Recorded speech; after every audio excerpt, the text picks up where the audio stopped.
Hi guys, welcome back to the channel. Quick question, are you just watching or are you actually building your own quiet space? If you're ready to take control, hit that subscribe button. It's free to do and it really helps us keep making these videos. We drop soundproofing advice and real installs every single week. Anyway, let's get into the video. Hi guys, we're just at our latest garage studio build, which is in Rochdale. We've got a bit of snow today as well. We're going to be doing a whole series on the ultimate drum room. So this is going to be a little bit different. We're going to do a bit of a deep dive for the members. So we're going to have around 6 videos really showing how to convert this garage from what it is now to something really fantastic. And we're going to do 6 videos on the main channel and then 6 videos in the workshop, which we're going to call the members workshop for anyone who's a member of the channel. And we're going to be doing some more behind the scenes footage, giving away a few more details. Let's just have a little look around the garage and see where we're starting from. So this is a fantastic garage to start with. It's around 5.4 by about 3.7. We've got brick on the outside and then we've got this block work on the inside, which looks like the heavy density breeze blocks, which is obviously a great starting point. Got a couple of landscape windows, which are going to be a nice feature. We've also got a decent height to start with. We're going to take down the plasterboard in a few minutes and obviously see what's behind there. But I think what's going to happen is we're probably going to take down all the plasterboard and then use that space upstairs to do some insulating, and obviously you can hide all the fan system. Also at the moment the garage door is an electric garage door, obviously that's taking up a lot of space. So we're going to remove that and we're going to replace that with one of our insulated acoustic walls. We're going to have a double door system, obviously, as the main entrance to the studio. So it's just going to be one complete space, a great garage to start with. It's also, in terms of location, it's a good few meters from the house. There's a couple of garages next door which are not connected to this, so it's a completely decoupled, separate building, and it's not too close to any neighbours. And at the front, we've also got like great access and a massive amount of space there. So this is like the perfect garage for doing a drum studio conversion. This is brick on the outside, block on the inside. The soffits have been replaced on this, and I think the guttering as well, so that's all nice and tight. The nearest property is, a good 10-12 meters away. The other thing with this one is we're going to be having some cladding on the outside. So I think this elevation, obviously we're going to have a door slightly to the right, obviously get rid of the garage door. We're going to have a single entrance door, obviously one on the outside, one on the inside. This is going to be clad with the thermo IS cladding, and also this elevation as well on this side, which will look nice with the feature windows. So I think we get some tools out now. We're going to take down this piece of plasterboard on the corner, have a little inspection, see what's above. I think today we're going to try and get some of the plasterboard down if necessary, strip back some of the electrics that are here already, because obviously we'll replace those, and then essentially take some really good measurements so we can do some prefabrication in the workshop. The next video we do will be more in the workshop, which will be on the members page. Obviously I'll put a link in the description for that. But yeah, we'll bring you guys back in a few minutes. This might be useful. Do you ever do that? If you get that behind the... Yeah, in the corners. Oh.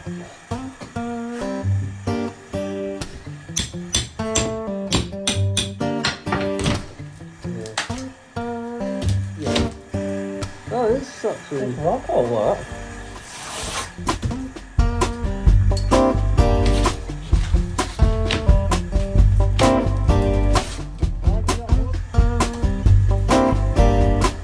So yeah, we'll just have a quick look up there now. Jacob's took that board down. It's probably just going to be a void.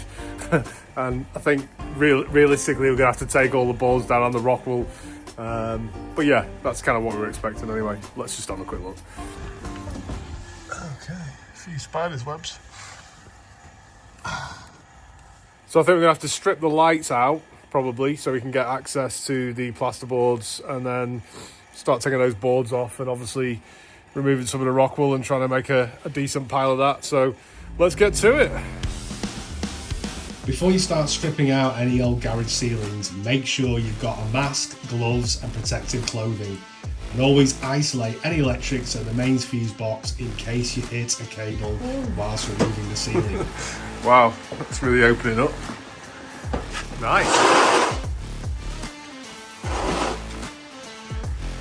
So that feed just doubles back up to here, to this light, and then obviously that goes through the plasterboard there in that conduit down to another junction box there, which is feeding an outside light, and then it comes down to this fuse spur here. So I'm going to isolate, well, this is off actually, the main armoured's off now, so I'm going to decouple this light from here. Obviously then we can strip out that. I think we're going to have to leave at least one socket at the moment for this, otherwise we're not going to be able to shut the garage door for now. Obviously it's going to come out next time. So yeah, let's get this out. While I was taking out the feed for the lights, I noticed the main armoured cable couldn't be switched off using the fuse spur, which was kind of strange. Good job I tested it with a multimeter first. If you're ever unsure, always consult a qualified electrician. That's that feed out, but I think they might have daisy chained off the lighting feed just up there to feed this. Maybe, because when I just cut the thing, it actually cut the power off in the house. But anyway, I think what we can do is actually take off this, which is quite easy to do, and then we can lose this whole mechanism and take that down, obviously, and get the plasterboard down, because obviously this will still work for now manually. So I think we'll do that. So I get the rest of this off, and Jacob carry on with the plasterboard, I guess. Well, I'm not sure I can get any further at the minute. Yeah, we need to start stripping that back. I've come up with a bit of a plan. To get this down, I have to take this socket off, which presumably runs off this, which is like a radial, I think. So there's, what is the 1, 2, 3 sockets. But when we actually, when we switch off the armoured, it doesn't actually kill the power to our heater. So, as I say, I think we're going to have to, unless that's faulty, which is possible, we could try taking the fuse out or just isolate it at the house. That's one way of doing it. Okay, well, try and take the fuse out, see what that does. Even removing the fuse from the fuse spur didn't actually kill the power, which confirms something's not wired correctly here. Any electricians watching, let me know your thoughts down in the comments. With the electrics now safely isolated, we start pulling the plasterboard down. It's held up with the old clout nails, so it comes away fairly easily. We also remove the insulation from between the rafters. We'll be reusing that later on. Once everything's down, we load all the waste into the van and give the place a thorough tidy up. Job done. Go on, tell us what you got for lunch, Jacob. You got some interesting stuff here. It's not interesting. That's not yours. That's mine. Carrot, coriander and lentil soup made by me. And obviously. some olive bread. Olive bread. Oof. Despite what it says on the packet, it's not a superseded sourdough bloomer. We do come prepared. We've got heater, microwave, toaster, kettle. Food. And I've got this. Naked noodle. Which is actually pretty good. Okay guys, that's all the plasterboard down, and that's our massive mound of rock wool, which we don't really know what it is. It looks like 100 mil. Yeah, it's probably 100 mil, but it was in a good pile, but not. But what I think we're going to do is actually lay that on top of the rafters, so we're not getting rid of it. And obviously, it is actually adding something acoustically to the build, so we're going to put that in the ceiling when we get to that next week. Oh, nice. We got round the garage door. We've obviously took all the mechanism down, and then we've left a couple of supports for this. Obviously this is going to be coming out next time. We obviously can't do that at the moment. We've stripped all the electrics back to the armoured cable. That was kind of a bit interesting the way that was wired up. Just going to have a bit of a break now, and then after lunch we're going to be getting all the measurements so we can do some prefabrication in the workshop. So I'll bring you guys back in a few minutes. Okay guys, we've had lunch, so we're going to get some really accurate measurements now, including sort of the window, the heights, the width, where the door is. Gonna, get like a floor plan that we can then transfer into the workshop onto our computer, and then obviously from there we can generate the panels that we're going to fabricate and obviously bring next time. Let's get measured up. Start with the height. We're just measuring a couple of places. Let me get this sketched out. Let's get the light behind me there. Big shout out to Steve Steele, who bought us 3 coffees on our Buy Me a Coffee page. He's planning to do his own soundproof studio, and he says he's watched our videos many times and learned a great deal. Thanks Steve, that's much appreciated, and that really helps the channel. Links in the description if you're wanting to make a contribution. Thanks guys. Obviously when we make our panels are going to go underneath that by 2 or 3 centimetres. Normally I'd say at least 2. I mean, if you take into consideration these as well, do it to where the nail is. Yeah. I mean, maybe make max height. Yeah. We can take maybe 3 centimetres off. Okay, so 2, 3, 3. That's for the side walls to make. Yeah. So obviously decouples it from the main rafters.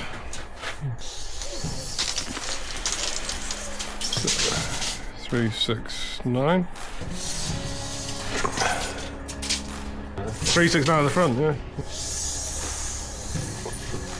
5, 4, 6.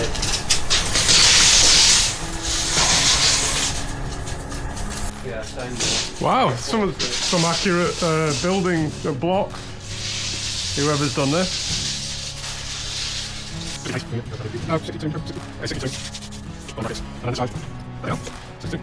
So that's all the measurements we need now. Okay guys, that's the first day done on the studio. We've managed to get all the electrics out. We've managed to get the plasterboard down and all that insulation. On the next trip, we're going to be starting to put in some of the internal shell that we've built in the workshop. Next video is actually going to be available on the members page, which is going to be a bit more of a deep dive in the workshop on how we do the next bit. So how do we do all the preparation, what sort of rock will we use, timber, how we come up with the plan. So that's going to be in the members bit. Obviously, if you're on the main channel, the next video is going to be the installation of the internal shell. Also to mention, once we get close to the end of the build, we're going to be releasing some downloadable PDFs on how we did the build, so with photographs, plans and the full method. And we're also going to be releasing a parts and cost list and where we got all the materials from. So keep your eye out for that, and that'll be released soon. Anyway, thanks for watching. Don't forget to hit the like button and subscribe, and we'll see you on the next one. I mean, you can see it from the screen if I'm... Yeah, is that how you're going to do it, like that? Yeah. Is that going to get it, or is it too far down? It could maybe come a little bit further down. Further down? Yeah, try that.